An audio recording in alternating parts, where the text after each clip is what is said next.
Scheduling the same webinar over and over again gets really tedious, especially with invites too, because you have to make sure your details and branding are correct for every single one of them.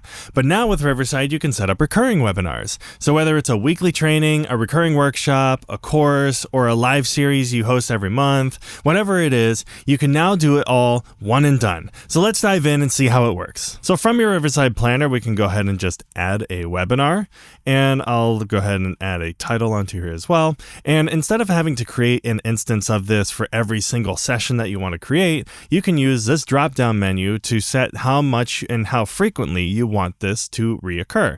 So no matter which one of these options that you select, it'll bring up this window that gives you further customization on how frequently you want these webinars to occur. So you can set a custom frequency here and also specify how and when you want the reoccurrence to end. So I'll just set this back to weeks to make this next part easier to see. Let's go ahead and hit done, and then create webinar. And now if we go back to our planner here and we skip ahead to that date that we set, we see that the last one is scheduled here. And because we selected August 26th, there's no other webinars scheduled on that day or after it, and it ends the webinar recurrence. And in addition to this, every single person that registers only has to register one time to be added to every single instance of this workshop. So they can just register once through the single registration form instead of having to sign up separately for every single session. And speaking of the registration, if we go over to manage the webinar, we'll see that when we go up to our registration tab here, you can customize every touch point of the webinar experience, from the registration page and event environment to post-event follow-up emails,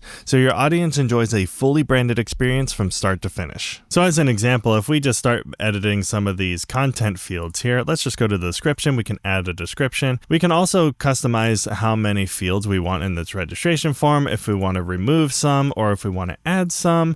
So let's say we want to add a question like, have you run interviews before? And we can select whether or not we want that to be a required field, but anyways, we can go ahead and save that. And now we have it on our invite list as well. You can also embed the invite to add it wherever you want. So whether you're sending these as emails or linking to a web page, the entire experience is customizable, including the design aspect as well. So if we go up to the design tab up here, we can add a logo or a background. The logo will appear up here in the top right of the invite, and then the background, of course, will go behind, so it's not just a plain white or plain other background. And that background can be an image or a color if you so choose. And then lastly, we can preview what this will look like on a desktop and a mobile device. So this is actually what they'll see when they open the invite to register. And then when we select update changes, we can select if we want it to be on this specific event, or if we want it to be on this one and every one that comes after it, or all of the events in this recurring webinar series. So we can go ahead and hit update. And that is how we customize the invite experience as well. So now webinars on Riverside are easier to schedule, easier to manage, and easier to make your own.